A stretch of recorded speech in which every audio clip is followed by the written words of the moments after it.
They say you are what you eat, so what are you made of?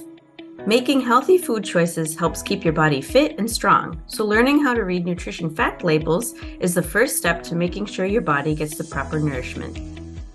The nutrition label is typically located on the back or side of most food products. However, some foods like fresh fruits, vegetables, animal proteins, and alcohol are not required to have nutrition labels. The top of the label shows us serving size information, but be careful, serving sizes are based on what's typically eaten, not what's recommended by nutrition experts. Serving sizes help us calculate how many nutrients we are getting. For example, if you have twice the serving size amount, you will multiply the nutrients below by 2. If you only have half of the serving size, you will divide all of the nutrients in half. People will have different nutrition needs based on their body type and health. Your medical team can help guide you towards healthy eating habits to fit your specific lifestyle. Below the serving size is the calorie amount in each serving. The number of calories tells us how much energy your body will get from food, but it does not tell us if the food is healthy or not. For example, one serving of candies has about the same calories as a cup of grapes with a piece of cheese.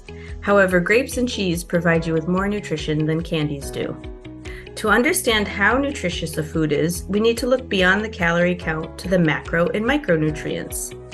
Here you will see how many grams of each nutrient are in a food and the percentage of our daily needs. The percent daily value shows us if a food is high or low in that nutrient.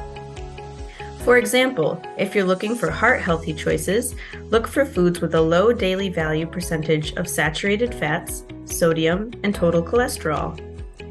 Aiming for 5% or less of the daily value of these nutrients can be part of a heart-healthy diet, but foods with over 20% could be less heart-healthy. These nutrients can be found naturally in some foods, so keep an eye out for how much you are consuming throughout the day. The total carbohydrate category includes sugar, added sugar, and dietary fiber. Carbohydrates are our body's main source of energy, so you do not need to avoid them. But since they naturally increase our blood sugar, it is important to know how much in a meal or a snack works for your individual needs, especially for people living with diabetes. Typically, a meal containing 45 to 60 grams of total carbohydrates or a snack with less than 30 grams will give your body enough fuel to feel satisfied. Strive to keep added sugars to less than 50 grams per day. If the label does not tell you if it's natural or added sugar, try to find food options with less than 10 grams per serving. Dietary fiber is also an important part of our diet. It works to keep blood sugar steady, cholesterol and blood pressure low, and keeps you feeling full after eating. We recommend trying to eat 25 to 35 grams of fiber per day. Each little bit can add up. Remember, if you're eating more than one food at a meal, add up the total calories and nutrients on each ingredient. When more questions come up, please ask your healthcare team or check out the updated nutrition fact label information on this website.